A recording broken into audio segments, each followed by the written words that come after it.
Welcome to The Collective, where every conversation ignites a new perspective.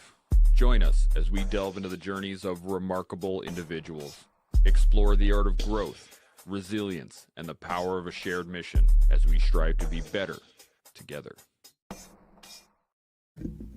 Hey everybody, welcome back to The Collective. We have another fantastic show for you planned out today. I am stoked. We got Chris returning for his 10th or 11th episode. I think you've been here before, so it's good to have you here. And good John is first, and I am stoked about that. Sean, here as always, I am pumped. Now, while I am pumped, you should be too. Do the things, like the show, subscribe to the channel, hit the notification bell, do all the good stuff, get your emails when we go live, which is, of course, Fridays for the Collective, Wednesdays for the workshop. And if you have any thoughts, questions, comments, anything at all, put them up in the comment section. We can hit those throughout the show. And of course, if you have not yet, make sure you are signed up for the Reinforcement Loop. That is our weekly newsletter. It goes out with all the information about the Collective, as well as some good brain candy for you to chew on. Other than that, let's get into some intros, and then we can get right into the show. So right off the bat, Chris, you're on top. Again, quick little 10, 15 seconds. Who are you? Where you come from? All that good stuff. Yeah, my name's Chris Lee, former Green Beret, turned high performance coach for executives that are high achievers, currently stationed in Colorado. It's good to be back. Bam. Always good to have you on here. At some point, we're going to have to get some high performance internet for you. Oh, no, I'm ready to pass the hat around right now. We'll get there. John, first time on the show, man. Good to have you on here. Give us a quick little rundown. Who are you? Where you come from? Yeah, guys, I am from Long Beach, California. I'm a firefighter paramedic for the City of Los Angeles Fire Department, and my purpose has really been to rewind the epidemic with firefighter mental health issues, and it's really transpired into first responders in general worldwide now, and it's probably my purpose to reduce chronic pain and to find the solutions rather than hearing all the same stuff. And yeah, I'm here just to help you guys out with whatever you guys need. Awesome. I dig it. Sean, how's life out in the mountains? Yeah, things are good. You're down in Long Beach, John. I might be heading down there maybe in about a month or so. I got a friend down in Irvine, and cool. We hang out every year, and he's a great dude. But, it's always nice to know other great dudes down that way. So nice to meet you, totally. Of course. Come on down. Yeah. There you go. We're going to have to get a whole bunch of people set up in the LA region because there's a number of people from the Collective that are down in that area. So we're going to have to get that set up. Quick little comment here. Dan C. jumped in first off. Good morning, gentlemen. Once more onto the breach, dear friends, only this time with caffeine, chaos, and ass kickery. I like it. He is getting really, really creative with these, and I am digging it. So let's get into the conversation right off the bat. We're talking objectification, how we assess and objectify almost immediately, and yet some reason that is looked at in a negative connotation. So let's go around the table. What are you guys' first thoughts when you heard that title, Chris? What do you got? Good question. I think you're right. I think naturally, as humans, we try to put people into buckets or categories, and the easiest way to do that is by initial exposure to them. Like, what do they look like? How are they behaving? And I think there's a difference between maintaining an attitude of objectifying somebody versus like just being discerning. Like, I don't like that energy, I'm not going to hang out with that, versus I'm not going to judge that person before I get to know them better. So. I dig it. It's a good place to start. John, what were your first thoughts? Oh man, this is kind of like my field. I kind of see myself as someone who takes a sledgehammer and tries to break concrete walls of what holds up your reality. So my kind of viewpoint on objectivity is objectivity versus subjectivity. And objectivity can be like a sharp blade when used with truth and clarity, but it can be a dull weapon when used with confusion. And just look at the world right now. There's so much fucking confusion, dude. Sorry if I use the F word, my bad. But there's so much confusion going on. And so we have to really see ourselves internally. And that internal perspective is a direct reflection of our outside world. And so just like a clear example of objectivity versus subjectivity. I use this example all the time around trauma, because trauma is somewhat subjective, and so it's not necessarily the act that which is objective. It's the meaning we put behind something that creates the trauma. And so diving deep into this, an example is I had a dog, and me and my wife, we rescued this dog, and this dog attacked both of us, attacked me twice, and the second time attacked her. And for me, I don't have a conditional response around big dogs after that attack, but my wife does. And so it seems to be a very strange, nuanced perspective on, what is the meaning we put behind stuff, which is subjective, and then what is objective. And so another example is if we took 3 people and I pinched all 3 of them, now each of those individuals are going to have a different viewpoint on what may feel like. Oh, that hurts. Ow. Or the other one may say like, hey, that kind of feels good. Do it again. And so it's very strange the way we perceive reality. And so I think for myself, I believe human being is a non-localized phenomena. And what I mean by that is that we are we are a shell, right? This meat suit. And so, if I shine a light or a beam of like a laser on the wall, that light on the wall, is that the source of the light? I don't think so. And so I really believe that the universe is trying to express itself through an experience through the soul. And the only way we can perceive that is through this outer shell. And so that really kind of gives a bigger viewpoint with an also zoomed in viewpoint on objectivity. I'm liking where this is going already. We're going to be going into some depths of the realm. I love it. Sean, where'd you come on this one first? Yeah, I like all of that stuff. I'm kind of down with the energy and shining a light on a wall and where is it coming from. It's my jam for sure.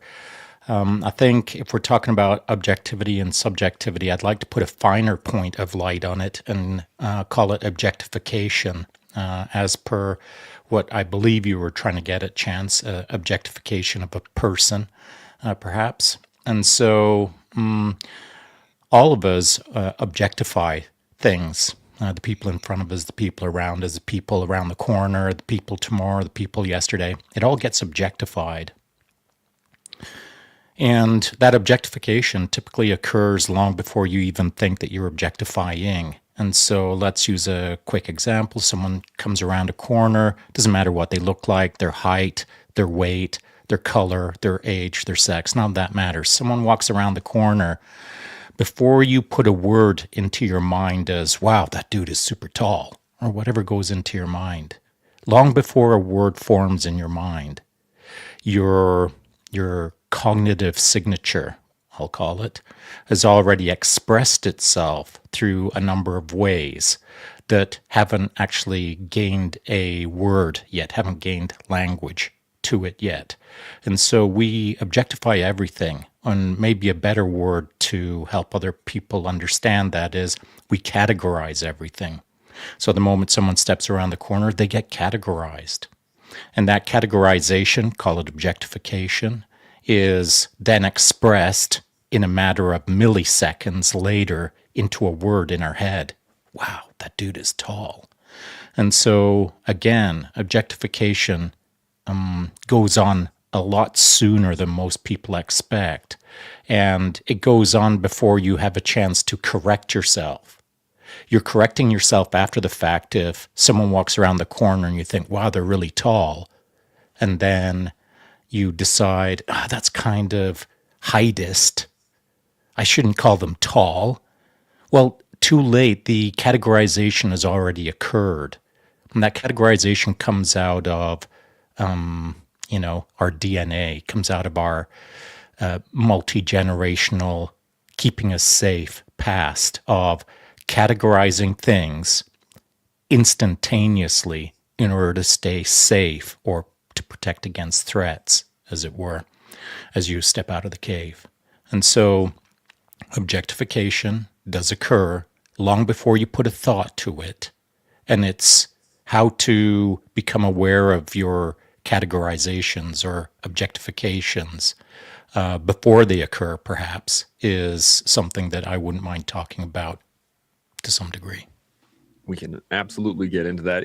Interestingly enough, when I came up with this concept, I was thinking, I was in a coffee shop and I watched as this lady walked into the store and she started ordering her food, and then she scanned the restaurant and started eyeing up people, right? And you can see when you're watching somebody else, you can see them scanning as they go around the room.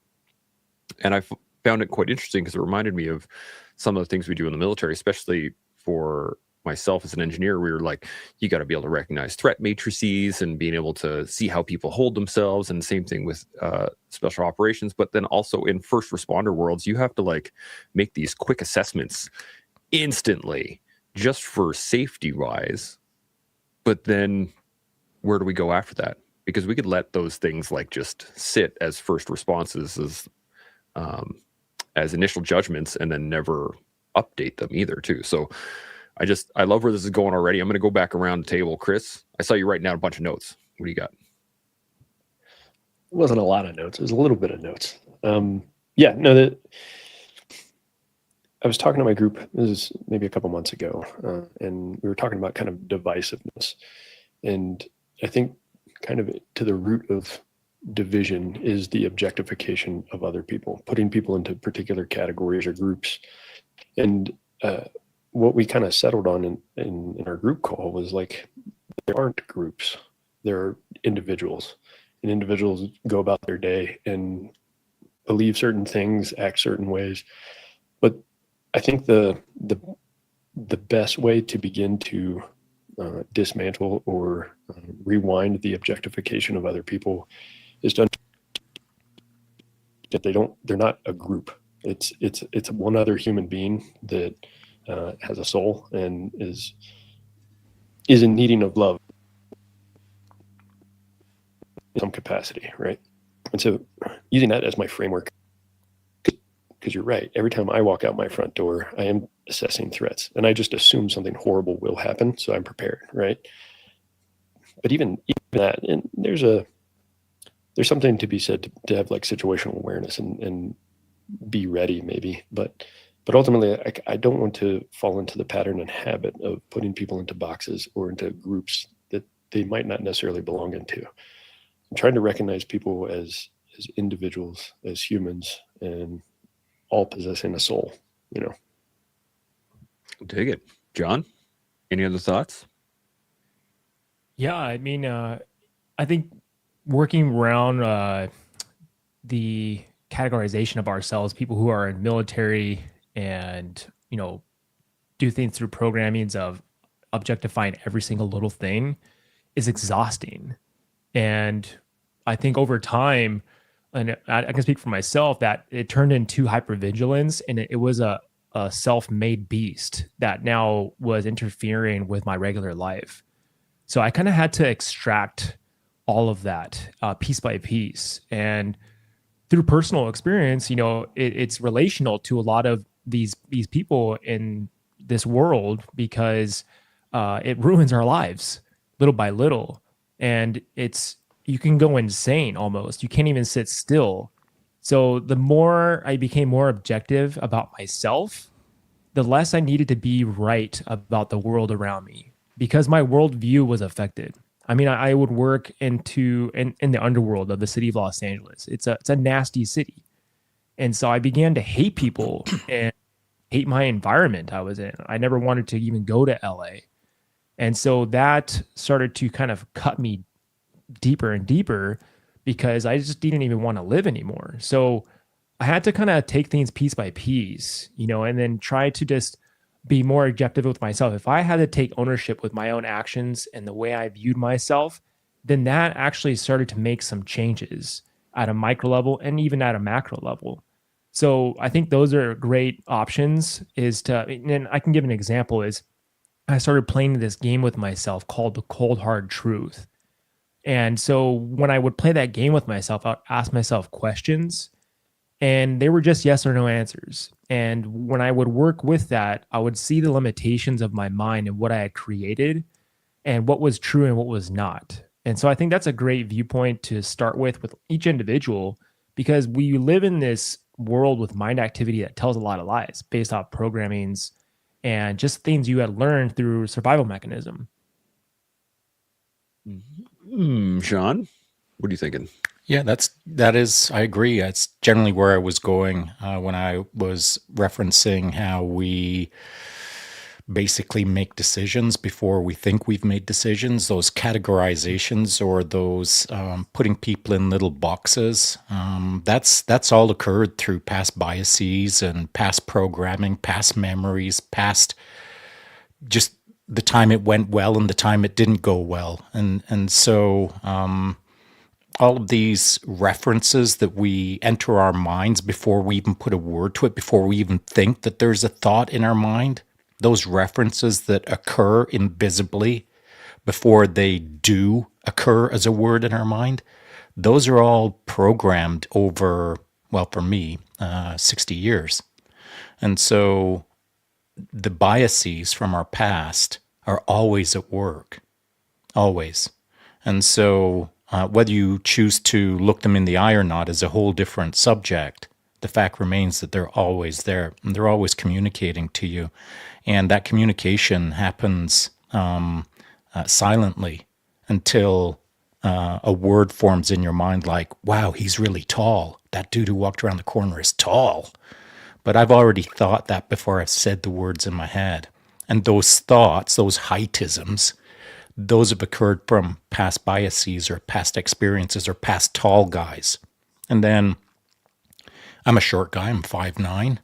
So when a tall guy walks around the corner, how I see that person walk around, how I view them, no pun intended, is based on maybe I got my ass beat a whole bunch of times by tall guys. And the moment I see a tall guy come around, my heightism kicks in. Now my biases is kicking in.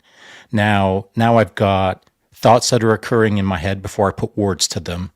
And to John's point, those biases are already creating like silent bleeds in my day-to-day. So that tall guy walks around the corner and right away I'm feeling anxiety, or I'm feeling panic, or I'm feeling like, oh no, not another tall guy, or whatever the inner narrative is that burns us throughout the day, every day. And by burn, I mean like a slow, freaking invisible burn that is almost silent to you, unless you start observing yourself almost third party to see how you respond to each of these circumstances. There's a great example of this, and it's been in my head since you guys have been talking. It's the fires that maintain themselves underneath the muskeg up here in the north, right? Like, and that they will burn underground, underneath almost layers of water. They will continue to burn, and it is unbelievable that sometimes they'll just pop up out of nowhere. And that's what happens a lot of times with these biases that step in. It's interesting that you use tallism as the proxy here, Sean. Heightism. Heightism. Don't change my made up words, okay? all right, heightism. But it's funny because that in and of itself is so subjective, because I mean, I'm 6'5". So when you think a tall person's coming around the corner and you're like, hey, man, there's this tall guy that keeps coming around the corner. He's mean to me. He looks at me funny, blah, blah, blah. And he's shorter than I am. I don't see a tall person in that moment, right? Like the way in which we also describe our world to the people within our world is also affected just by our own subjective viewpoints on this one. I'm digging it. I got a comment here before I touch on any other thoughts on that before we jump forward. John, anything?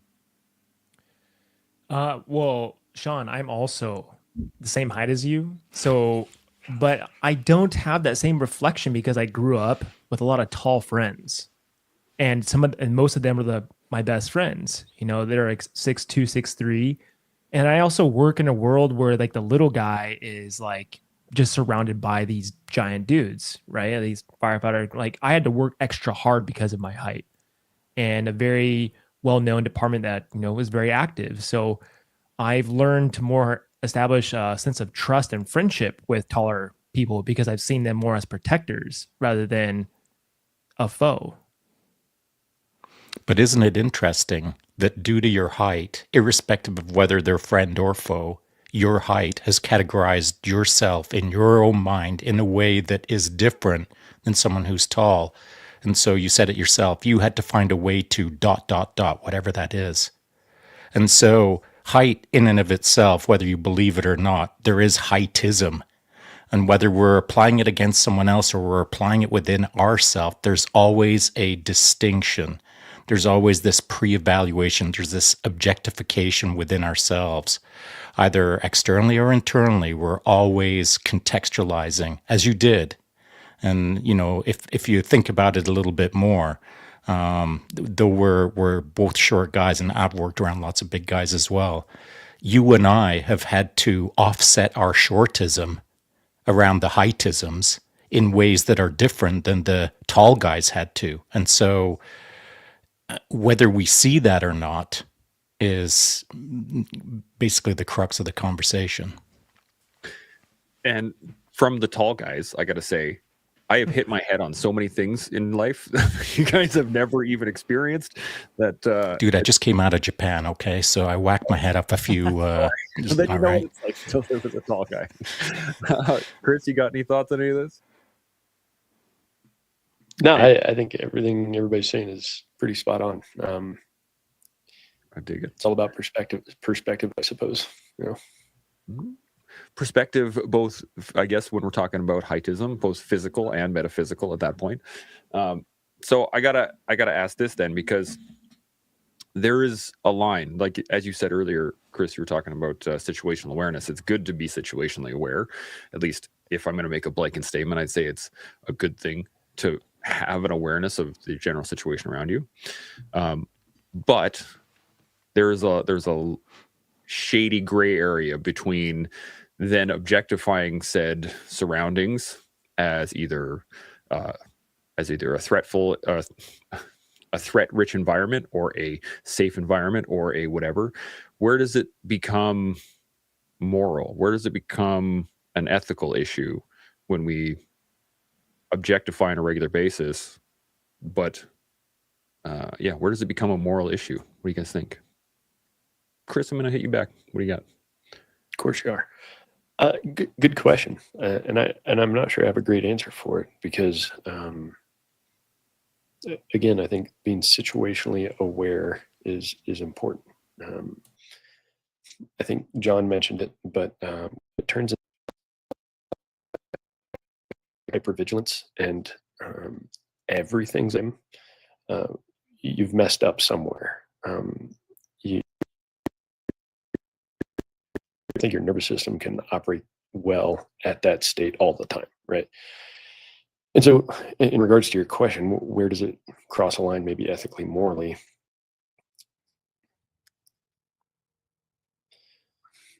I don't know. Maybe this sounds maybe cliche, but like giving people the benefit of the doubt, right? Some people look rough and are just big teddy bears, right? It doesn't mean that they get right away until I, through a series of conversations or just hanging out with them or whatever, you know, but kind of going back to what I was saying earlier, they're individuals. And if I can get to know an individual one at a time, then I can make an assessment, a better educated assessment after the fact, you know. But I also don't have the mental bandwidth to introduce myself and talk to everybody that I happen to encounter everywhere. My dad, on the other hand, is the opposite. He will make friends wherever he is, on a plane, on a boat, whatever. He will just start conversations. I'm not that guy. So it's like I can choose to be polite and courteous and assume other people need love. But I don't necessarily have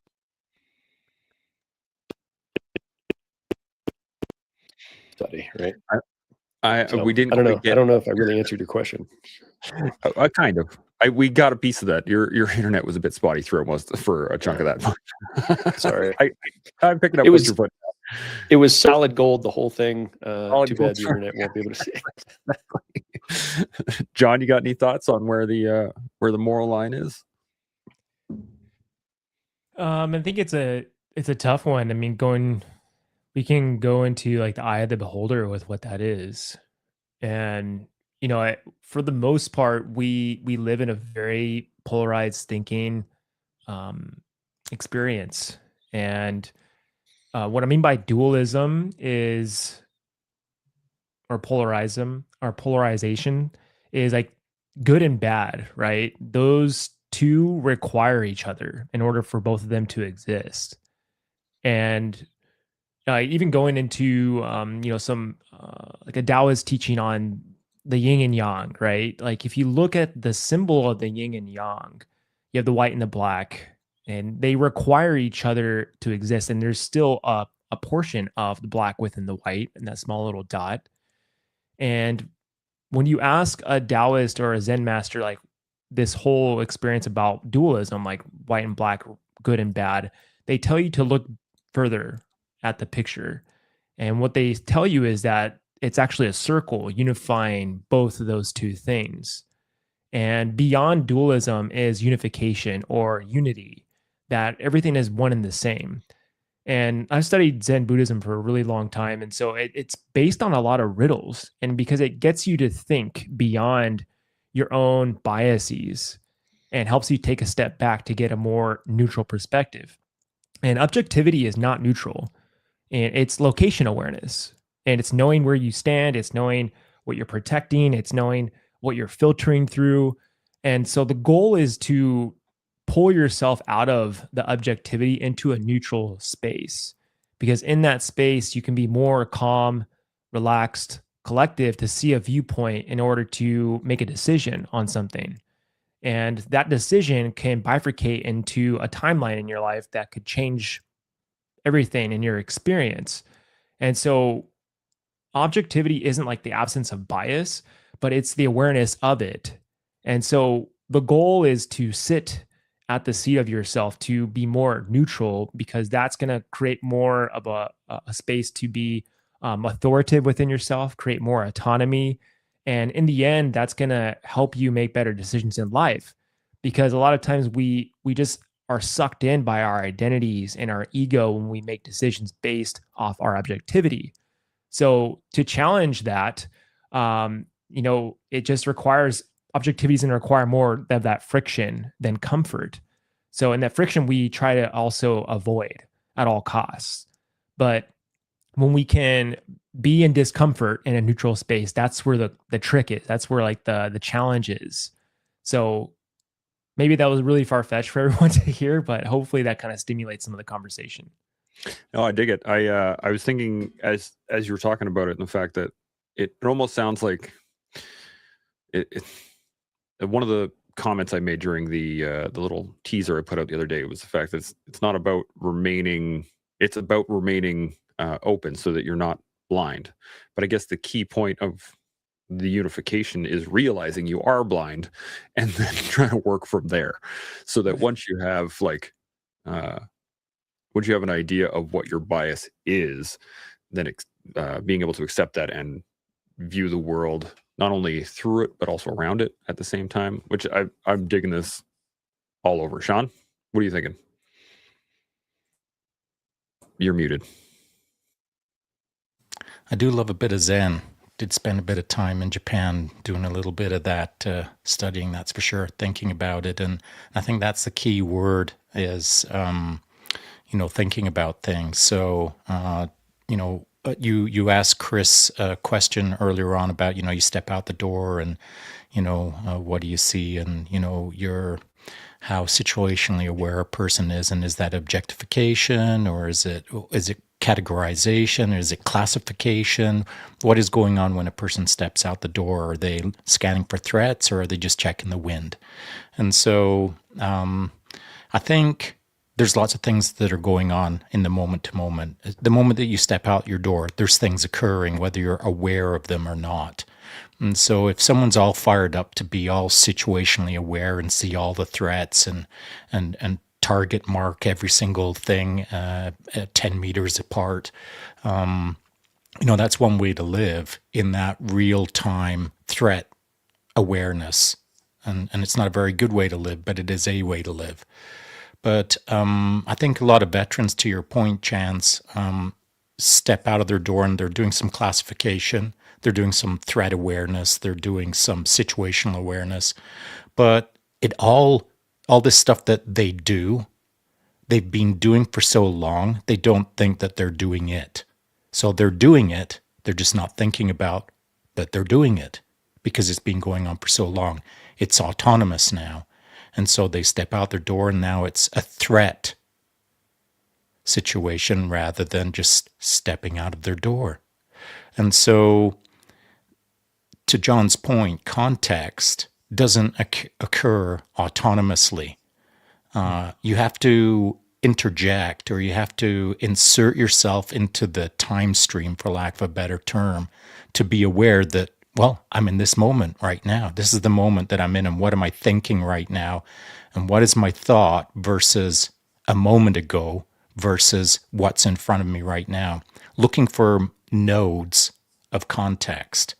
If you're not looking for context in the moment, then your day will stream by you either as a future-looking time travel or a past-looking time travel. It's rarely in the present time travel. And so this objectification, Chance, this maybe classification of the environment around a person when they step out their door, is less about them being aware. And I do believe it's more about them being unaware of their day-to-day. That's a very good point. Actually, I was talking to my massage therapist this morning. She was digging in a particular muscle that was unpleasant, but as she was working on it, I then realized that the muscle was tense, and I could then actively release that muscle. I could let it go. I could relax around it, but I didn't know that it was tight until she started pressing on it. And I think maybe that is part of the game, at least for veterans, as you're saying, is that like we step out the door autonomously, starting threat scans and creating threat matrices, and that bad thing could happen, and that bad thing could happen, and that bad thing could happen. Like you're saying, we're living in the future versus the now, which is the sky is blue. That's a nice white cloud. Ooh, look, a red car, right? Like you can be aware of your environment without it being a completely threat-filled area, which I think is challenging for especially first responders, because I mean that's your job. You're dealing with threat on a regular basis. Same thing for vets when we come home. We're used to dealing with threats, and it can be very challenging. John, you got any other thoughts on any of this? I'm going to come back around. Yeah, man. I mean, yeah. So going to what Sean's point is with context, and I can just give an example. Like when I just say the word or just the phrase, the king and the queen died. Now that's just like a simple sentence. Now, when I put into context, the king and the queen died of a broken heart. That's a context now narrative. And so another way I can put this into some more context is William Shakespeare said it the best when he said, nothing is neither good nor bad, but thinking makes it so. So like a lot of our perception is going to put so much context and meaning to something that it changes the whole story. And so I think when you're becoming more careful with the stories you create that don't match reality, I think that's when we start harming ourselves. And people now have weaponized objectivity to avoid introspection. And like for instance, like people avoid questions like, well, what am I afraid of feeling if I'm wrong? Or what do I become if this belief dissolves? And a lot of times we are afraid of going into the emotions that are actually running the background noise behind the thoughts. And I think really emotions are they're the master key to how we access the reason why we even create meaning in the first place. And when you go from emotions, you can even go beyond for you to stop identifying with your emotions to where it doesn't run your life anymore. And that's, I think, where we want to be, is being at that standpoint. I'm liking this. And, it's interesting because when I got out of the military, I tried to suppress all my emotions, like to such a degree that I didn't have to worry about them, right? I want them under control. But then they became more out of my control because I was trying to control them so hard. But the more I've embraced them and the more I've done the work to actually engage with my own emotions, now I have them under better control based on the fact that I'm not trying to control them all the time. Like I have more energy to utilize in that regard in the moment rather than as a constant live feed trying to push those things down. And I just, there's so many good pieces in here. Chris, you got any thoughts? When John was speaking and quoting Shakespeare, it brought to mind this video I heard a while back. And in the video, that the interviewee said, we don't see the world as it is, we see the world as we are. And which kind of ties in what Sean was talking about in regards to biases. Those biases that we have and may experience come probably from a long time. I think programming was mentioned, or just stories that we've been told or have told ourselves, right? Been trying to create a little bit of space in between the biases and the thought. And so I can step back from the thought and I don't have to identify with it immediately. I can still think it, but I can observe it and say, is that real? Kind of to John's point, like, is that what is actually taking place? Is that reality, or is that just the lens? And the more I can take that lens off and just view the world as it is, I think the less objectification I engage in regards to other people. If that makes sense. Yeah, I'm tracking. Sean, got anything to add? Yeah, here's a case study, and it's like a real-time case study, and it's for you, Chance. And so you'd said that, you suppressed your emotions and et cetera, and then all of a sudden you weren't suppressing your emotions and et cetera. And so here you are now, you've got a narrative in your mind that says, and I'm going to loosely state it as such, that the more I use my emotions, the better my life is. And so that's just a general statement building off of what you said. Now, that narrative, unless you pay attention to your narratives carefully, that narrative is now driving your life. That narrative is saying, hey, the more I express myself, the better my life is. But is that true? And so the only way to find out if that's true or not is to, create, as I believe Chris was referring to, is that liminal space between, the moment that you think a thought, but the moment just before it, that liminal space of, is this reality? Is this true? Is this next thing that I'm about to do the smallest, truest step that is correct? And so, the narratives that we tell ourselves, we can kind of let them spool up a little bit and kind of get some steam of their own, where all of a sudden, maybe a loose statement that you said to yourself a year or 2 or 12 years ago is all of a sudden driving your life like it's a mantra, when in essence, it was just a small thought back in the day that is now driving a lot of your decisions. And I'm not going to say all your decisions. What I am going to say is I'm raising all of this point to state that everyone should, on a fairly regular basis, do a pattern interrupt on themselves and just ask, what is real? Why do I do it this way? Why is this my rhythm? Why is this my mantra? Why do I always say that one thing? Why do I, when I get out of the bed in the morning, is it right leg first and left leg next? All of these little things, they're all opportunities to not doubt ourselves and not to question reality, but to get involved in reality and not just accept kind of the lie we sometimes tell ourselves, Hey, I'm with you 100%. And as you were talking, it made me think about the fact that when I say that I now accept and utilize my emotions, which has led me to be in a better space, that's through trial and error, right? Like I have done both sides of that on a number of occasions, and I've failed and succeeded with both at certain times. Well, that's important. I mean, for everyone now, we're talking context, of course. Yeah. And so, yeah, good.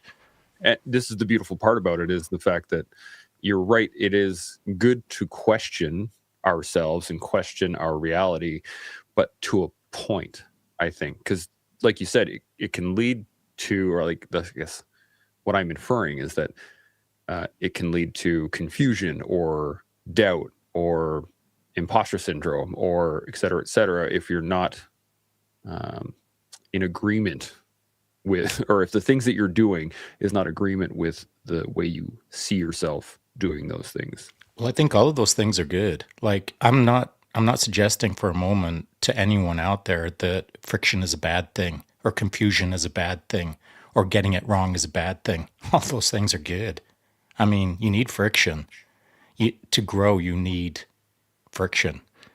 To change, you need change. And so all of those things are driven by things that are generally discomforting. And so the velvet ride, up the escalator on the velvet pillow to the top, that's not the ride that I think anyone should be seeking.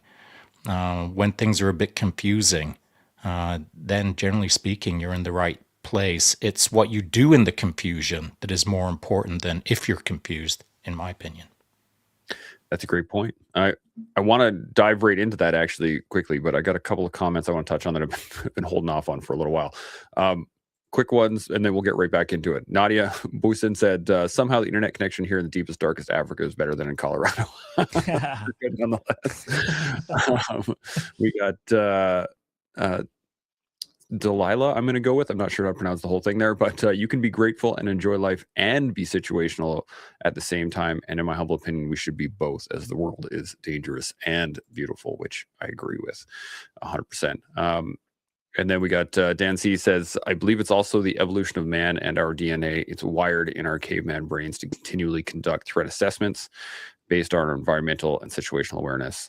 How do I survive? Which is always a good question, I think, because I think perhaps, though, we think about survival only physically a lot of times, rather than perhaps metaphysically or even beyond that, into how do I survive emotionally, spiritually, as well as physically and metaphysically. Sean, what do you got? I'll disagree with that, because I think it's more dangerous nowadays. It's not a physical danger nowadays; it's a financial danger. It's not a physical danger nowadays. It's a relationship danger. You're not being hunted by saber-toothed tigers. You're being hunted by the bank. And so, the modern pressures. Okay, let's just quickly establish, if we're talking about objectification and thoughts occurring before words show up in your brain, all of these things have been going on for tens of thousands of years. How our brains were formed was not based on bank lines, was not based on mortgages. It was based on our simple brains come from another planet almost, compared to what our planet is now. And so we've got a whole bunch of modern complexities that are surrounding us on the regular. 200 years ago, no one really had to worry about facing a bank manager to get a loan for their house. But now the modern mortgage is a node of stress. And so there's a lot of things in our modern world that stress our primitive brains to some degree. And that's really what I'm talking about in this objectification discussion, is basically the root of the problem is our old brain trying to work in an extremely complex, fast-moving, and confusing world that it isn't really trained to operate in. We're all trained to operate in this modern world, for sure, but only in certain avenues. There's going to be areas that I'm definitely not competent in. In John's world, I'm not competent. But there'll be areas in John's world that he's not competent in mine. But between the two of us, I'm going to guess we're fairly competent individuals. Well, there's people on the planet that have got almost no competence. And this modern world wrapped around them is like extremely difficult. It's confusing. And so I can see why this conversation is almost two conversations that we're having right now. We're talking about a modern objectification. We're almost talking like a metaphysical objectification. Am I wrong? No, I'm tracking. I think you're right. And I picked up on a word that you were talking about there was trained. I think this is the right word to kind of touch on, because we are trained to survive in this modern world, but we're not adapted to a world to live in this modern world, if that makes sense, right? That the fitness of our human physiology is not really adapted properly to the modern world yet. Whereas prior, if we look, even as short as like 100, 200 years ago, it is, we still had to hunt to survive. We still had to, build our houses and create our communities in order to survive, create our little tribes. But we don't have to do that anymore to survive. We can technically live without having to engage those muscles anymore. John, you got any thoughts on any of this? Yeah. The universe doesn't really care if you got a job promotion or not. It really doesn't. And so I love to kind of cut through and challenge people's perspectives a little more. And this has become a great solution on my road to my self-empowerment and self-mastery. And this comes from, great mentors who had learned from other great mentors who understood the power of the self. And what had happened for me is I had realized I tried to analyze and think my way through my problems. And so that created a lot of dead ends in my life. And what I was able to do to cut through that was learning the power of the heart.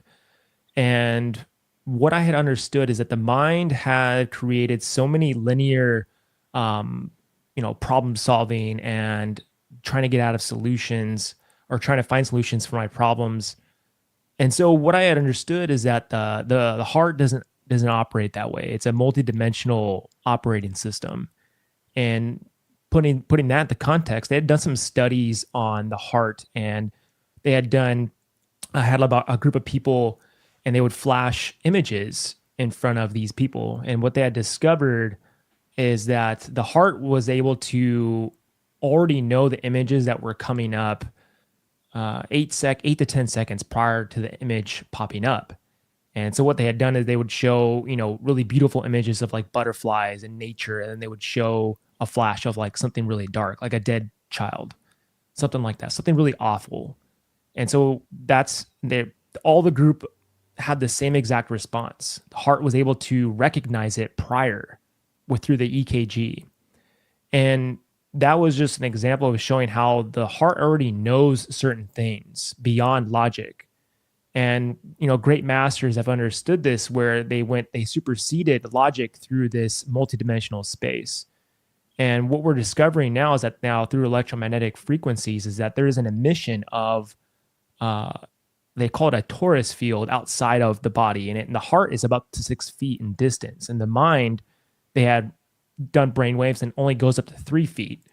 And so just by frequency, they're able to just analyze that this field is much bigger, and it's able to take in perceptions beyond space and time with the power of the heart. And so as I started to understand this, I started to see myself catapult within my world of self-mastery by feeling. And there's a famous expression, it's that feeling or healing is dealing is feeling, and feeling is healing. And so as we start to understand like the mechanisms of a world, that a template we were never taught, and disrupting logic with this art of self-mastery with the power of the heart, it really helps us to anchor in deeper within ourselves. I dig it. I got a question on that one, and I'm gonna come back to you on it, but I want to get everybody's thoughts before I do. Chris, you got any points to add on this? I think that's super interesting. And as you were speaking, John, like because my brain works that way. I'm always trying to find solutions to quote unquote problems as they present themselves, and even prior to them presenting themselves, right?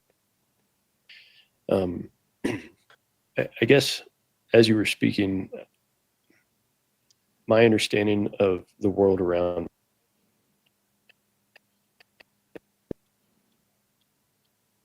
it's me trying to control reality to some degree, or prevent a particular reality.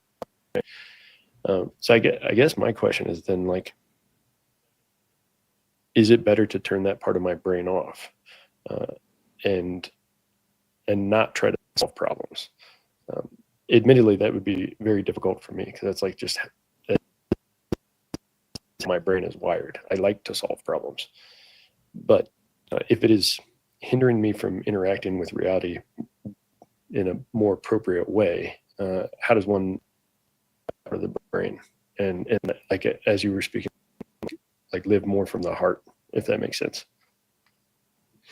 It's funny, that was my exact question, so I'm gonna throw it right back to you, John. What do you think? How do you actually listen to your heart? How do you live through that? It's a practice. It's actually a skill. And what they had found also is that, and you can look all this up on, there's a website called heartmath.org, and it's an institute that's continuously studying this. And so what they have found is that there's something called coherence between the mind and the heart connection. And what they have found is that the heart has specific neurites. They're not neurons, they're called neurites in the heart. There's about 40,000 of them that act independently from the brain. And so there's actually more neural pathways going from the heart to the brain than from the brain to the heart. And so there's a connection here, and they call it coherence. And that's the significant word that they use, that it's coherent in a sense where it's working with each other. However, we have been accustomed and conditioned to not operate this way, so we don't even know how and when to start with that. And for us as men, like, I'm the same way what Chris was talking about. Like it was Chance, right? Where I didn't ever want to feel anything, to where I was comfortably numb. And that took me down a dark hole in my life where I had to pull myself out of that through acknowledging my emotions. Like, when I would think through things, I had to ask myself, okay, I'm way too stressed out and hypervigilant. What am I actually feeling right now? And it would cut through everything. Like, I was feeling anxious, and I felt anxious because I was feeling stressed out, and it would end all my objectivity of thought just by feeling something, because all along that was the precursor for creating the thoughts in the first place. So I think when I traced everything back, it led to my heart. That's where the real work started, because I just ignored it and suppressed it for such a long time. John, you got any thoughts? Yeah, I like the word coherence. I wrote about it in the book that I just finished writing about. Coherence is a big part of the book to some degree. And we've spoken about, I don't know if you recall, Chance, I've used the term coherence in the past in podcasts, because I'm actively trying to create digital coherence. And whether that's a thing or not is, debatable. But in podcasts, I'm trying to create digital coherence. And so until you start thinking that that's a possibility, then it's just not going to happen. And that's much like life. Take it back to an analog situation. If you're in the coffee shop and you're trying to create coherence within the lineup, and given that Chance is like 9 feet tall, his torus field is about 27 feet long, he should be able to get that whole coffee shop lineup in his coherent state, whatever state he's in. And so then, the broader question is, are we responsible to drag people into our cohesive state or our coherent state? Or do we do a unified group coherent state? Or do I match my coherence to the other individual's coherence so that we can start working together to get to a more unified position, et cetera, et cetera? So a coherent state in and of itself is never truly fixed or stable, is never an end state. It is a actively pursued, constantly changing real-time situation if you are engaged with a person properly, if you're engaged with yourself properly. And so coherence is an excellent word, and it's something that many people could run their lives by, and their lives would be better for it, I believe. I agree. And it's funny. Chris, you were talking about how your dad can hang out with anybody. He just makes friends wherever they go. My wife says that I'm that person too. Doesn't matter where I am. I'll be in any coffee shop, in the street, in a Walmart parking lot. Doesn't matter. I can pick up a conversation with anybody instantaneously. And to your point, Sean, this coherence bubble that is 27 feet tall for me, or 27 feet wide. It reminds me of Scotty in the engine room on the Enterprise, right? Like, we just don't have the power today, right? Like, but you can modulate that field, right? Like, I know I can, because when I walk into a coffee shop and I walk in confident and happy, smile on my face, engaged, I can pick up everybody else's fields, everybody else's vibes, everybody else's feelings in those moments. And either I can acquiesce to them if it's a really cool spot and the vibe is great. I can just, drop my shields and cool, enjoy the vibe. Or I can ramp mine up to try to work the spiders out, if that makes sense. I can try to knock the grays out of other people. So I just love where we're going with this, and I got so many questions, but I'm going to go back to Chris here because it looks like you got something on your mind. What do you got? I was just thinking, like, in your coffee shop example,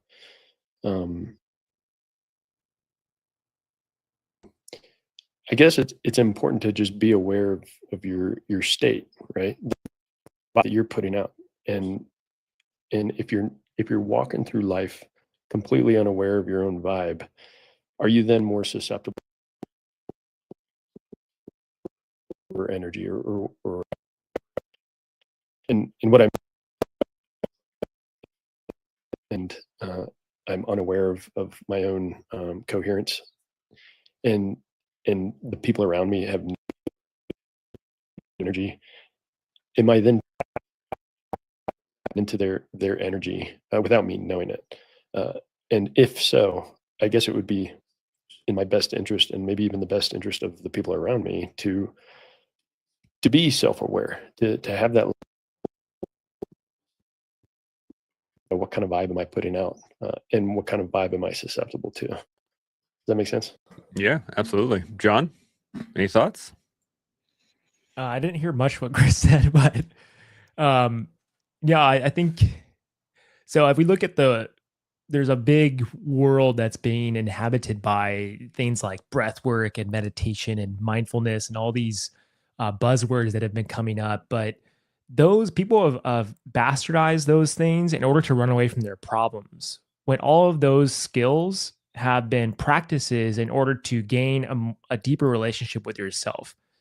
And so we're talking about, like, when you're walking into a coffee shop and you're feeling someone else's anxiousness, those practices instill an anchor point within inside of you to know your own energy. So you become more familiar with what's yours and what's not. So, I can go into my fire station and there's a certain member, like, when he's around me, I feel his anxiety. But before, I never could feel that because I didn't know my own field. But now that I'm more familiar with it and I've spent time with it and cultivated over the years and years of dedication, I had understood what's mine, what's not. And so that allows a much more of a vibrational standpoint for myself, because I know I can take ownership for my own stuff. And so that allows me to have much more sovereignty with my perspective, my objectivity on how I view things. And it also allows an invitation for me to help someone else. So that person who's having much more anxiety that day, I can go up to him and ask him, hey man, what's going on? Now there's much more of an inhabitation and a collective agreement between others, where you can now assist others in their path of life. And with that allows me to also not be projective and start weaponizing my own stuff and spit it out on other people, because now that's toxic behavior. And I think we all know those people in our lives who are like that. Like, when we go to a Thanksgiving dinner and that one family member is just super toxic and just trauma dumps, and it's exhausting after you talk to them. You're like, I'm going to stay away from that person this entire Thanksgiving dinner. Those are just clear examples of, and putting good things in the context of how we can better inhabit this internal world we live in.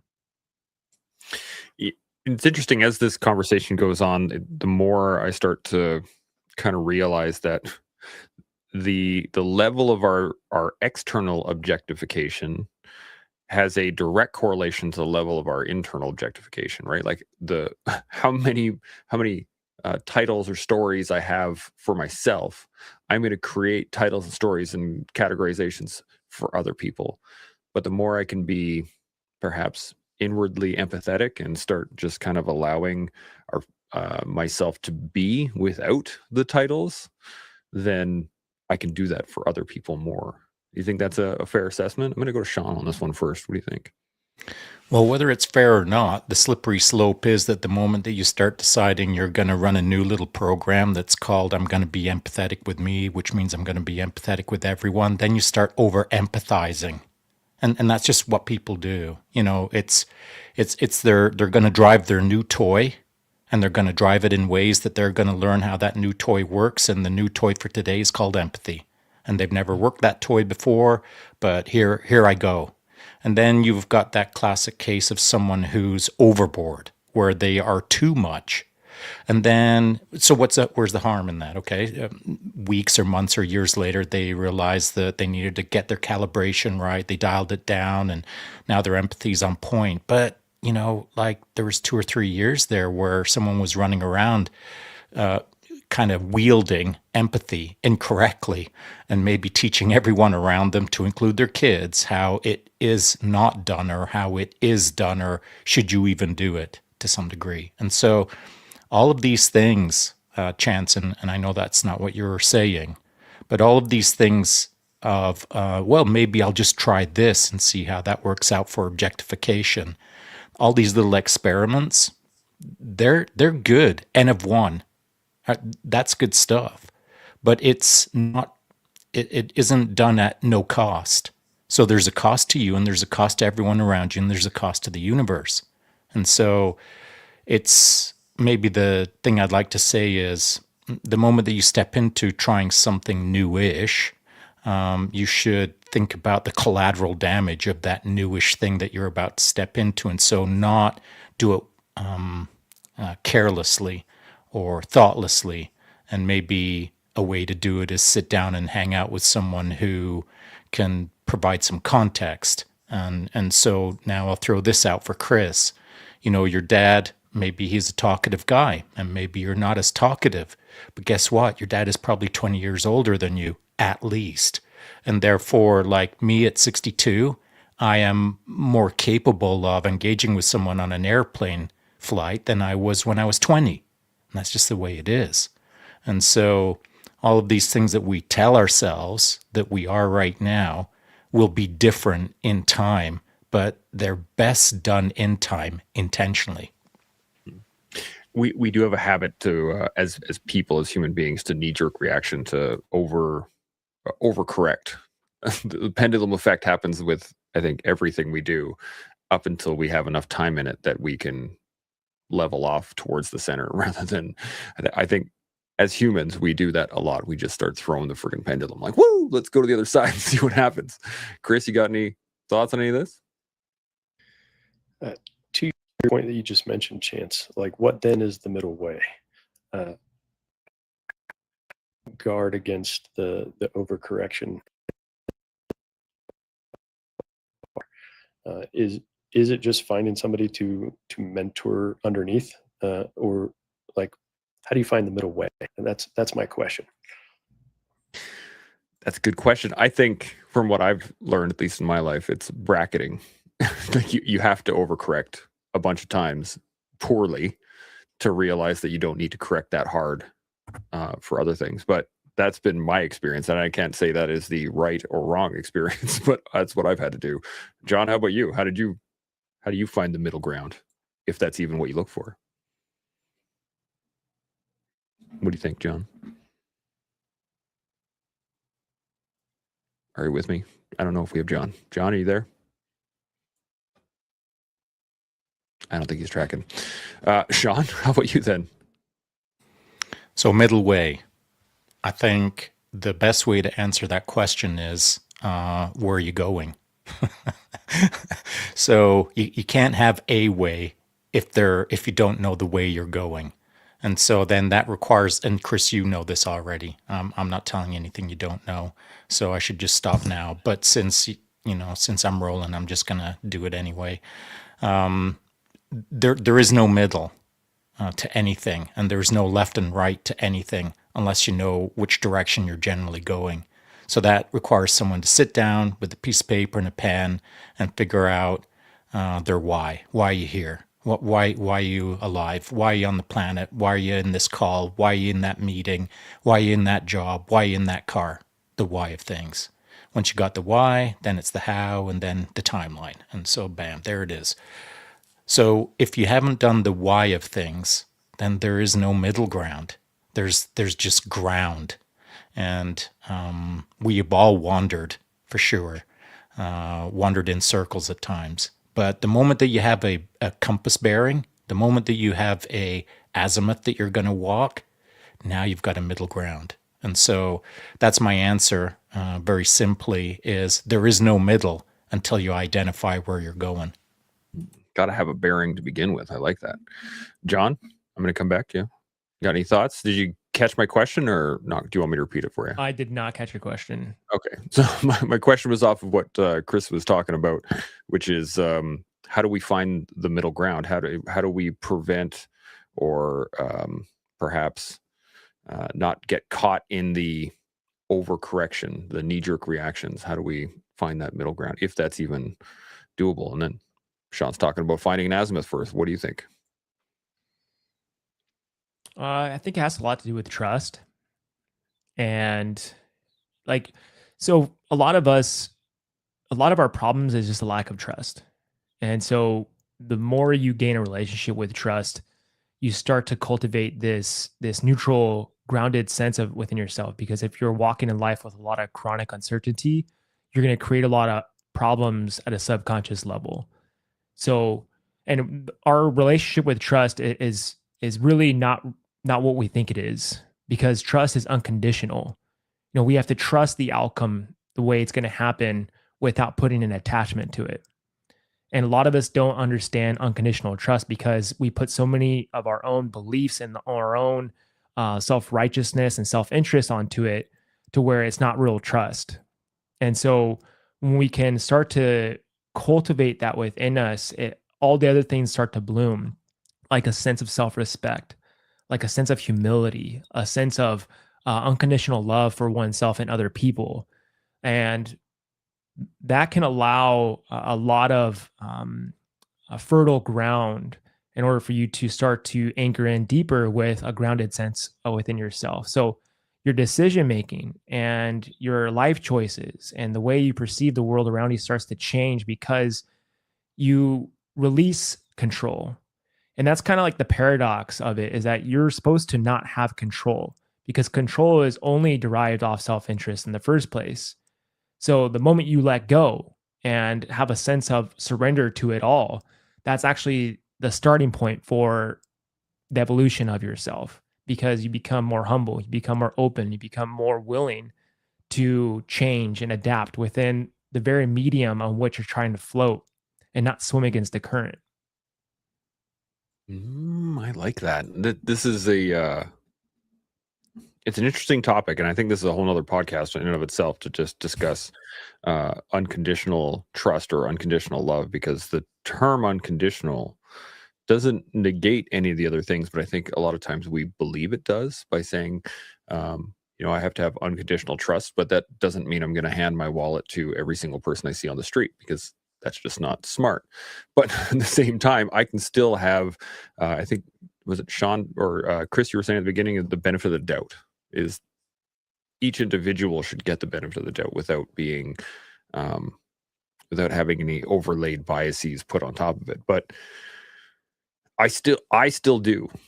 Right. What do you got, Sean? I see you saddling up to the mic. You got to unmute yourself, though. John said something important, and it's a total big check mark for me, but only if it's attached with this statement that trust is important, of course, and a lot of things in our lives should be built on trust. But the key word is built, not assumed. And so through life, we have to kind of earn trust with ourselves. And earning that trust requires action, requires work, requires a body of work where you can look back and see that you've done something that creates an outcome that is trustable, we'll call it. Where it does go wrong is that trust is based on non-action, is based on dreams or hopes, or is built on someone else's story, but has you not engaging any actions in that story. And so trust is something that you should be developing within yourself through actions, not stories. That's a really important distinction for me. John, you got anything to add? Yeah, I mean, our actions are really it's like the application of it all, right? And so that's really the barometer of how we actually are. Whatever we think we know, whatever we believe, how we're going to do something, all that matters is how you show up in life. And that's really like an embodiment is what we're hoping for within ourselves. And I think that's the hard part. That's where you start to experience real change.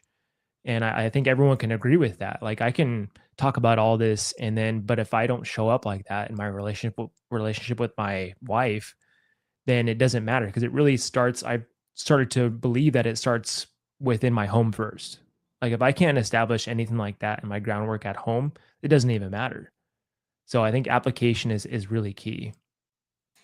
Could not agree more on that one. Chris, you got anything to add? No, I thought what John said just now was spot on. I often encourage my clients themselves all they want, but if I can look at their schedule on how they lived there, and to an even more important point, how they interact with other people, I know what they actually believe and what they actually consider a priority. You know what I mean? So yeah, I think integration of what you say you believe into action is clutch.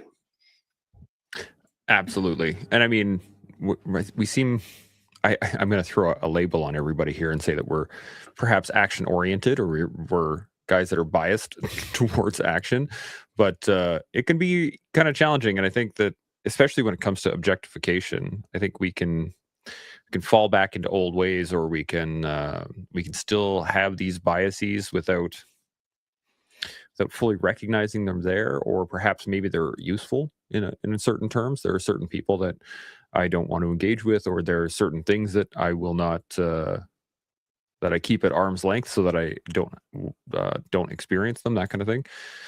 Is there anything that you guys, when I say that, is there anything that brings it up for you guys that are like, hey, maybe I still do categorize a certain group of people like this, or I categorize people as invincible or difficult or heroic or cowardly, or what? Because I know what happens for everybody. What do you guys think? John, I'm going to hit you first. Yeah, I mean, I think when I started to ask myself a lot of questions in life, I realized I had a lot of judgment.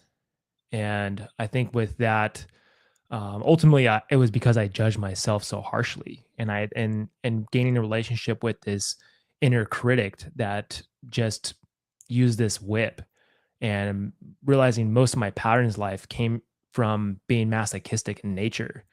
And so I think our judgments really are the forefront on how we can even view objectivity in a real sense. And that's why I started this conversation by saying like, hey, this is like, objectivity is a sharp blade when it's clean, but it's a dull weapon when it's used with confusion and a lot of dirtiness, our own stuff that we impose on it. And so I think that's the fine line, is how can it, then it's a tool, right? How it helps us in life. And so I think that's kind of a good standpoint with that. That's a good way to look at it. And I think maybe even taking that a step further is that objectivity is a knife for sure. But if we use it without actually maintaining it, then it will dull and become more dangerous, versus sharpening it on a regular basis and actively looking at it and taking care of it and using that maintenance to make it cut in a finer manner, which is, I think, better perhaps. Sean, any thoughts? Yeah, some people are holding that knife the wrong way. They're holding it by the blade rather than by the handle. They're holding it backwards rather than forwards, or holding it upside down instead of right way up. They're holding it by the tip rather than, you get my point. Objectivity is something that you have to learn how to wield. And so, to John's point, yeah, an objective person can wield that thing cleanly and sharply if they've been trained how to hold a knife. And none of us are born trained to hold a knife. None of us are born objective cleanly. It's something that we learn to do well or not. And it's not a fixed thing. It's something that it's malleable. It's something that can be changed.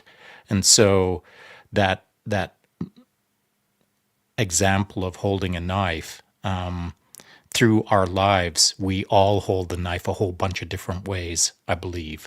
And throughout our lives, we also hold a dull, objective blade from time to time.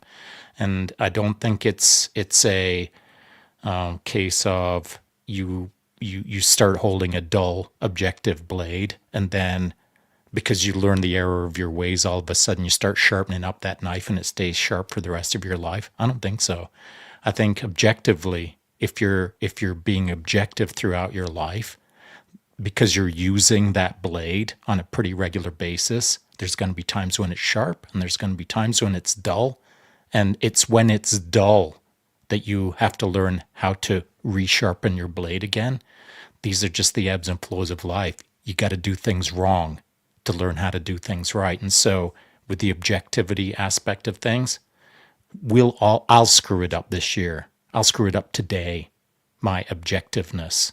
And then I will shake my head and I'll try to do it. I'll try to sharpen my blade a little bit more later in the day.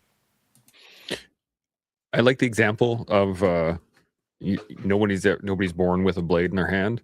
And in fact, you're actually given a blade by your parents, by your upbringing, by your, like, all of the things that the experiences you have as a child.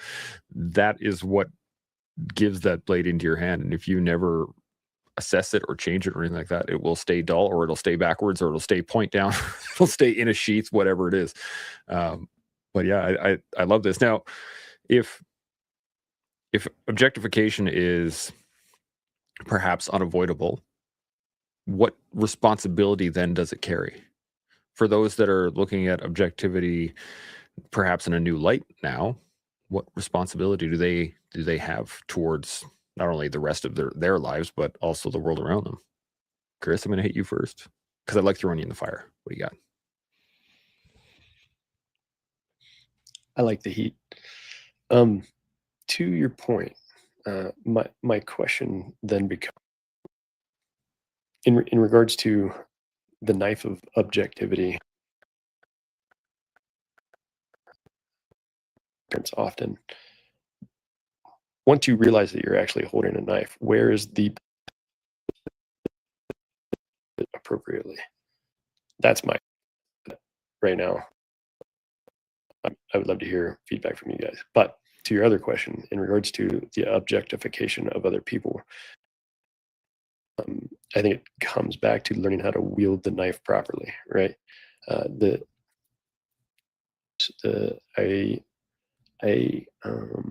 was very judgmental towards other people, particularly in the gym, and I would judge them. And John brought this up, and because I was operating under a framework that says I am only valuable if I produce, right?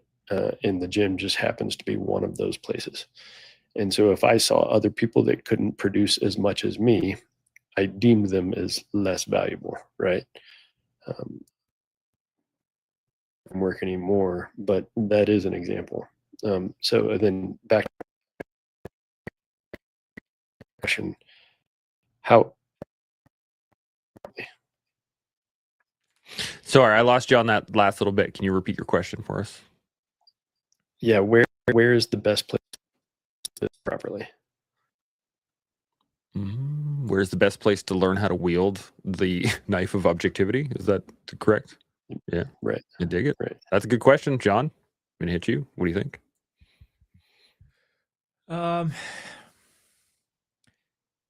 I think the best way that got me past my judgments with others and over objectifying other people was establishing more human connection.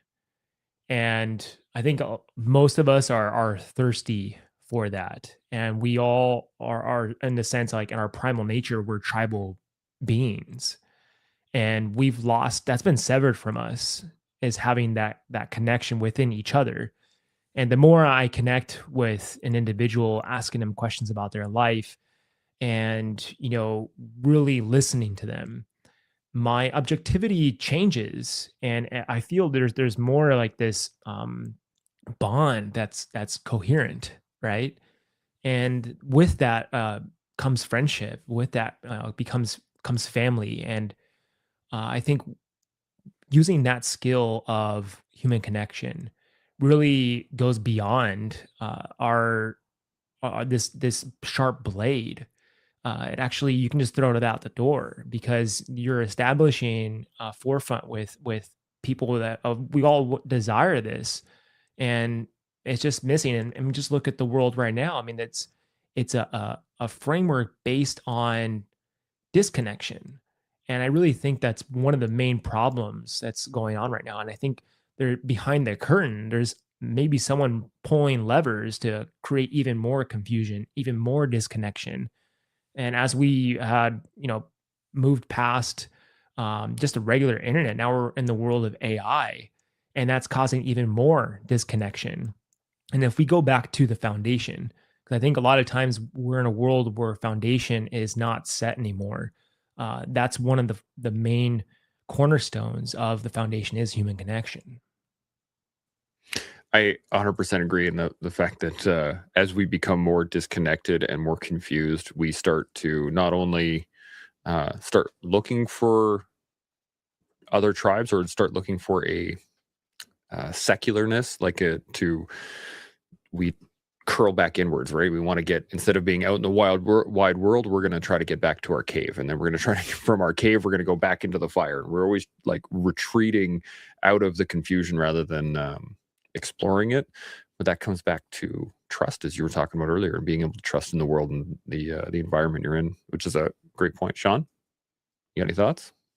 I do. So where best to learn how to wield that blade of objectivity, I would say, and this is a casual general statement, I would say get in a new group and see how that plays out for you. Because whatever your objectivity is right now, it's based on the group that you're in.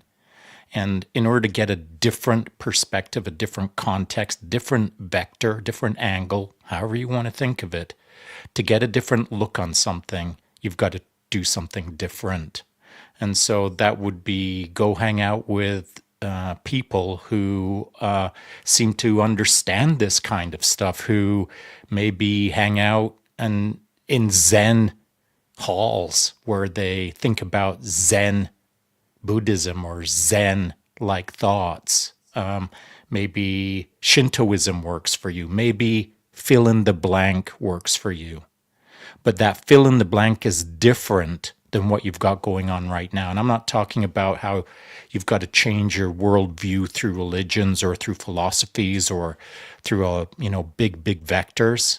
I'm just simply stating that in order to see something differently, you've got to do something differently. That means typically hanging out with a bit of a different group who think along different lines. And that doesn't have to be radically different. It just has to be a different worldview to some degree. And it doesn't have to be harsh and confrontational. It can be adjacent to things that interest you. So if you are interested in objectivity, then find something that is adjacent to objectivity rather than something that is the inverse of objectivity. And so, again, simply go find a group that fascinates you for whatever reason in these kind of thoughts. You remind me of, we did a show very early on in the first year on the philosopher and the mob. And the imagery that keeps coming up is coming from that particular episode. And we were talking about the fact that a lot of times as you learn how to do anything, you are looking inward. You are in an insular group looking inwards.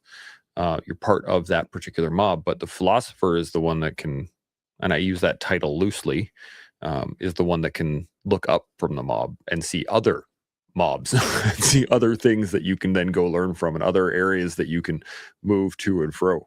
Whereas when you're looking down and in, you don't see any of that. All you see is the people beside you and all the continuation of the thing that you're, whatever that is that you're in, whether that is beneficial or detractory. Just the ability to step up or step out and look around is such a key factor, I think, in all of this one. Chris, you got any other thoughts? I see you're thinking. I get you see your brows moving. I really like the philosopher much came up with.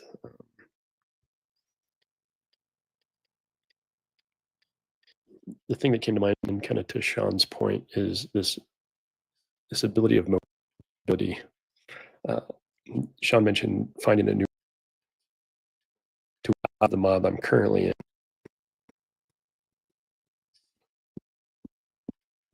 about them and figure out what they're about, right? So I don't know. My goal perspectives and learn from those different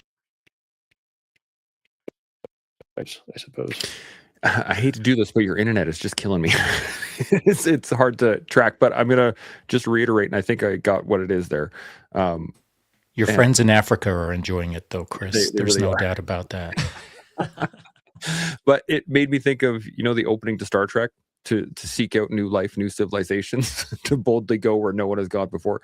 But I think that's the key, is like the exploration concept, to be an explorer of the different the varying mobs throughout our lives. I think that's am I online there, or am I out? So then it comes down to the person who's in front of you, how much of the world they've seen, how much of the world they've thought about or interacted with. I mean, I consider myself a fairly well-traveled guy, and I've been around and seen and done enough things that I've got a pretty good sense of the world, but that doesn't mean that the guy next to me doesn't have a better sense of the world. So what is the world? And so that comes down to, I believe, what the object, what they believe this world is to them. And if they've never left their tiny little hamlet or their tiny little town, their sense, their objectiveness is way different than mine. But that doesn't mean that mine is way better than theirs. They could be living a better life. They could be living a simpler life. So then what is better? And so the objectiveness of life can be contextualized through many other words, like, are they a good person or aren't they? Do they do good things or don't they? Et cetera, et cetera. So then what is the objectiveness? Are we all just here to objectively do our best, or are we here for other reasons? So, objective by itself needs some wraparound words. I'm not saying that's what we're going to do right now, but the word by itself can't exist singularly and have a meaning. Does that make sense? Absolutely. It made me think of my Uncle Mark. He's lived his whole life on the ranch. He is Southern Alberta. I mean, he's done a little bit of traveling, but he lives on that ranch. But his level and his and I's objectivity or objectiveness is going to be different. But his level of connectivity is going to be far greater than mine, right? Connectivity to the land, connectivity to the animals, connectivity to his environment than I will have, for sure. But if he then moves into my environment and tries to run a podcast, perhaps, then his level of connectivity is not going to be as tight as mine, right? So I think you're right to think that objectivity can't be a goal in and of itself. Perhaps it has to have the ancillary skill sets to work. In my mind, John, you got any thoughts on any of this? Yeah, I mean, experiences are beautiful and they're really powerful, and so like, I mean, I've also traveled a lot, and I've understood the challenges within other cultures where I've been to other countries where I didn't speak any of their language. But when I would communicate with these other individuals in other countries, there was this universal language that was being distributed between that person and myself when I'm trying to order food or whatever it may be, right? And I just remember being in. I think I was also been in Japan, so this is where I was the most challenged because English is not their primary language, and I just remember being so frustrated trying to get through that train station.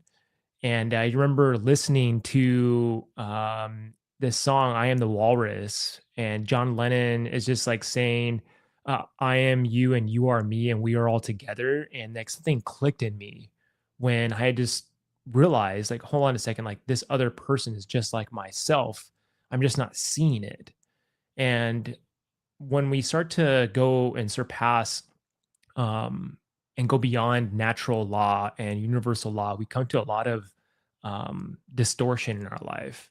And going back to a foundational level with using natural law, it's really definitive in how we perceive reality. And like, for instance, like if there's a huge hurricane and it just takes out a whole city, we all watch it on the news and we think it's so awful, but it's the law.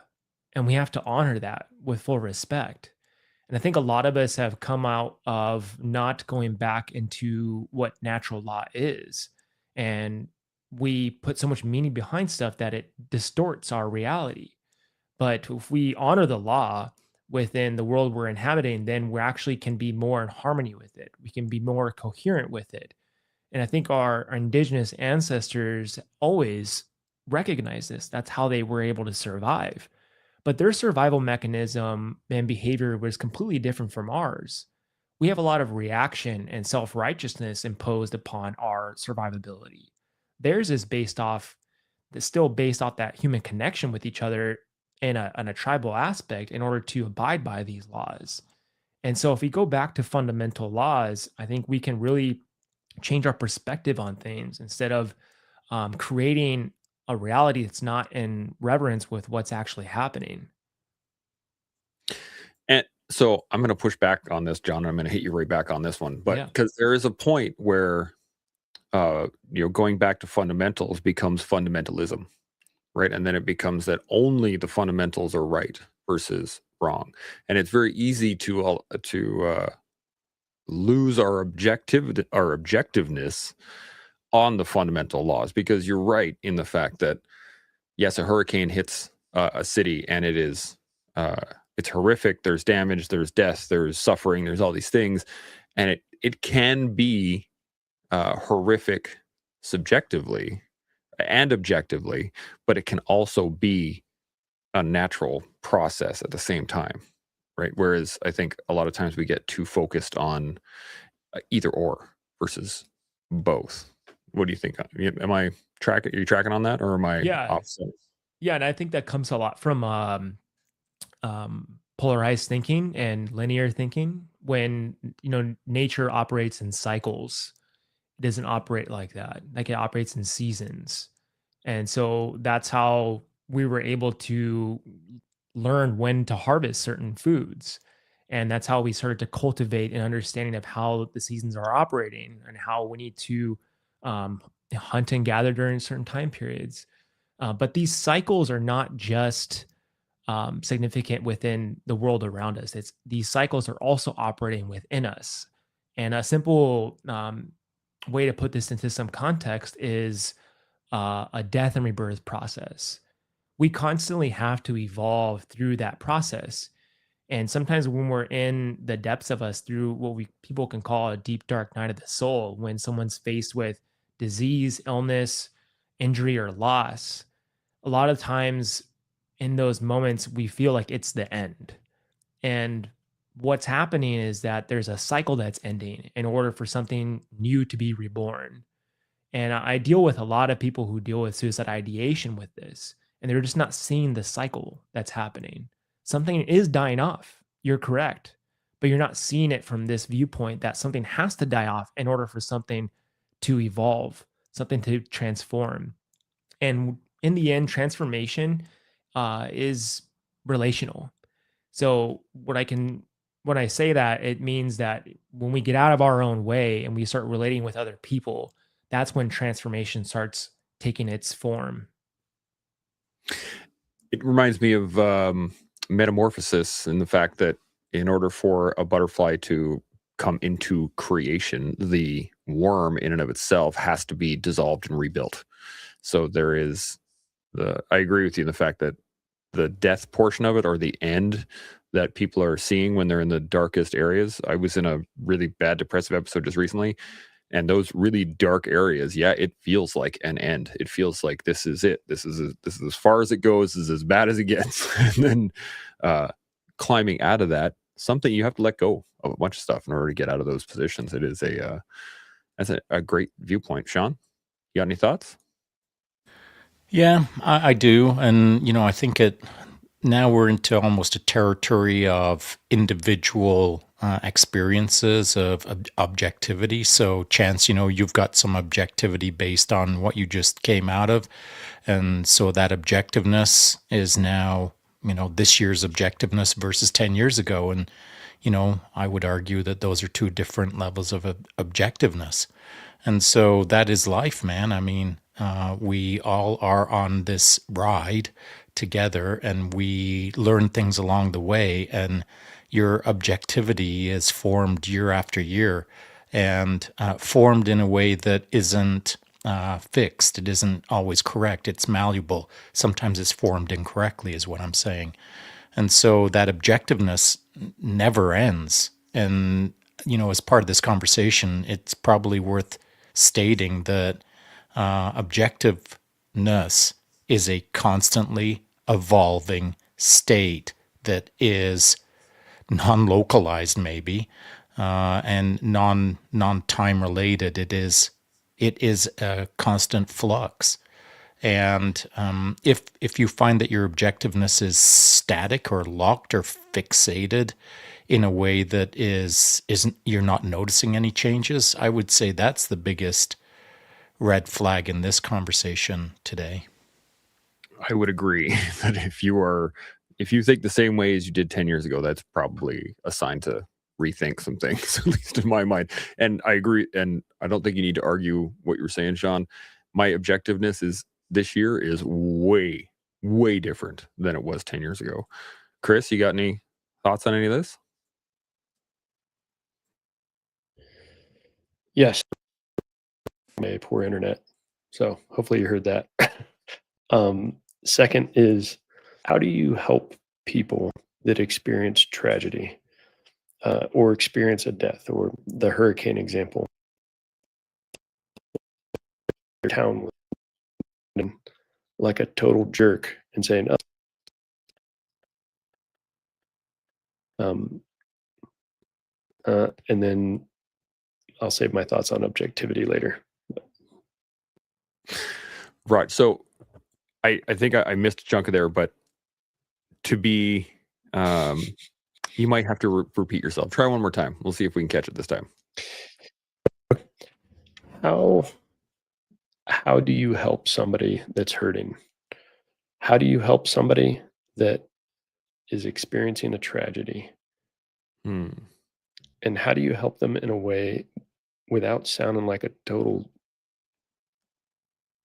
nerd and saying, well, if you just wait long enough, this hurricane that wiped out your town could be a good thing? That is a great question. I'm digging it. Sean, I'm going to hit you first. What do you think? Well, my first thought when the idea behind a hurricane wiping out a town or a city several minutes ago, my first thought was this.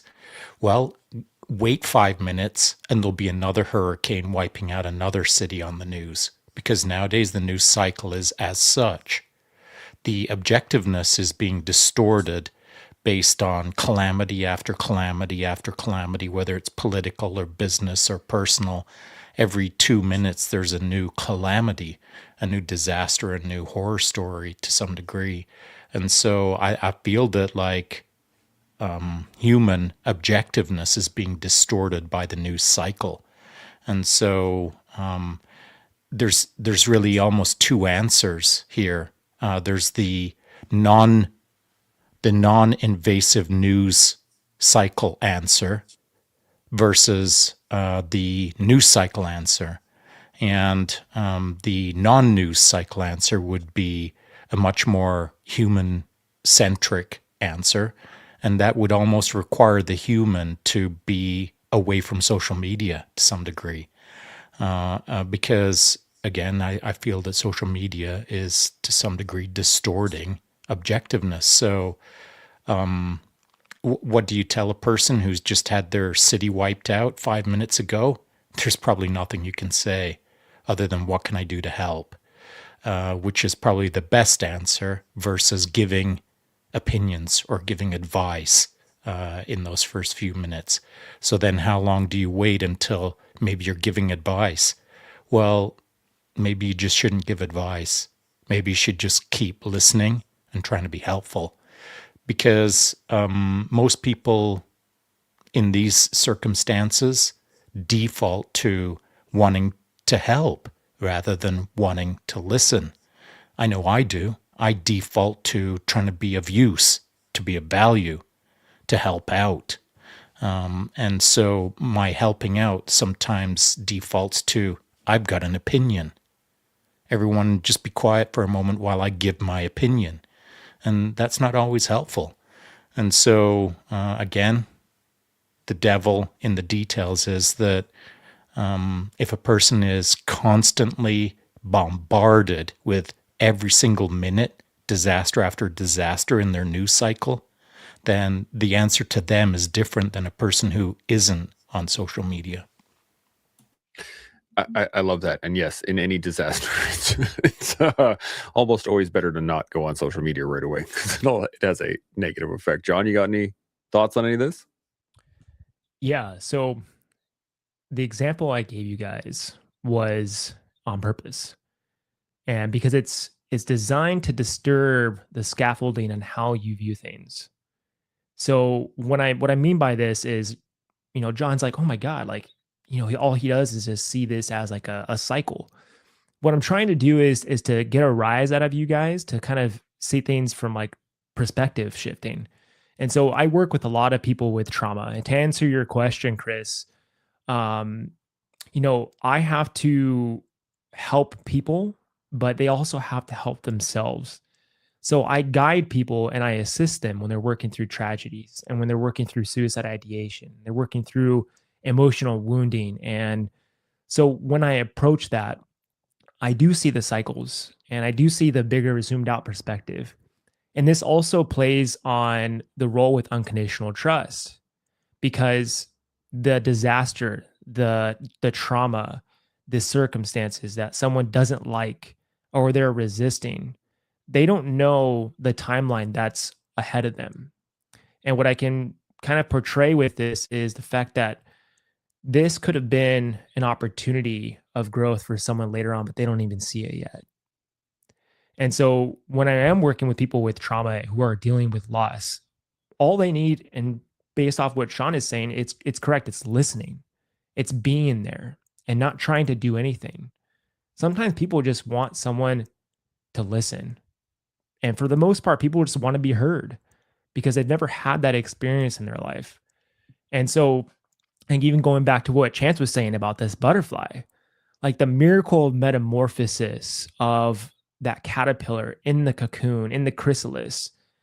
There's been moments where people, if you ever try to help when it's in some type of struggle to get out of that chrysalis, if you do help, you actually will break the butterfly's wing in that moment of metamorphosis. But if you let the butterfly struggle within the metamorphosis of that chrysalis, it'll be able to have stronger wings and be able to get out of the chrysalis itself and release itself.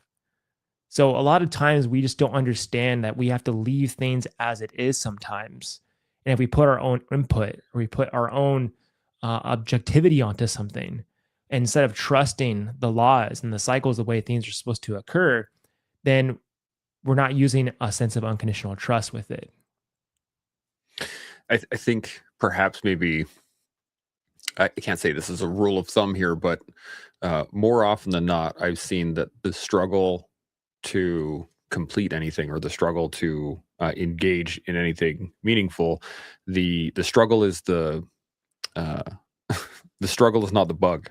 The struggle is it's the benefit. That's what makes whatever it is, that project, that next thing, that butterfly, that's what makes the butterfly, is the struggle itself. Otherwise it's just a worm with wings. At that point it's not a butterfly, right? Which is a really interesting thought to hit on. Now, we are coming close to time here, and I'm sure the four of us, we could sit here and probably debate this back and forth forever, but I want to be cognizant. Everybody's got timings and things to do with the rest of their lives, so I want to get some final thoughts. Anything at all still about objectivity, objectification, dealing with strangers, butterflies, hurricanes? We've covered quite a bit. So Chris, I'm going to hit you first. Any final thoughts? What do you got? Yeah. Final thoughts are, I want to continue to learn how to love others well, and maybe not sharing my opinion, but being present with others. Hopefully you caught some of that. I caught some of it. I definitely caught some of it. John, you got any final thoughts? Yeah, I mean, this is a great conversation. I love being stimulated and having like different viewpoints. It's so important, and it allows me to open up myself to perspectives and to learn. And I think when I laid down my sword and became the student of life, that's when things really started to take off for me. And so today, I mean, I'm just a student, and just listening to you guys, it's pretty awesome. Well, we appreciate you being here. You and your mustache. That is fantastic. Thank you. Glad it's here. Sean, any final thoughts? Yeah, I agree with John. And I think it's super important what he just said. It's more important than the actual topic of the day, I believe, that the biggest value of today for me is just kind of hanging out with dudes with different ideas on a single subject. And it's not that we're all so different, that we're in different corners of the room. We're all, lapping over each other to some degree. But I love the, not friction, but the nuance of a granular conversation. I'm bummed that Chris is currently coming to us from Africa, because usually Chris is bringing the heat. And so I feel like we kind of got robbed on this one. And so, let's do that one again, Chris. But again, I'm going to defocus away from the objectivity or objectiveness of the conversation and really focus on what John said. I think that was cool as hell. I agree. And my final thoughts are based around the same thing. Or not the same thing, but in agreement with John in the fact that I think the struggle is that's the answer. That's the friction, or that you were saying, Sean, or the ability to bounce ideas off one another, the ability to be objective within ourselves enough to the point that we can have these conversations where somebody can challenge us and we can go, oh, interesting. That is the key to not only being more objective in life and with other people, But I think that's where I like to sit with it. And I just can't thank you guys enough. This has been awesome. So John, Chris, Sean, thank you guys for this conversation. And as we all continue to learn, build, and grow, we'll see you all next week. Chimo. Chimo. Thanks everybody for watching and being part of the collective. If this has sparked any thoughts or resonated with you, let us know in the comments. Don't forget to like, subscribe, and share. Your support helps us grow and keeps the conversation going. We'll see you all next time.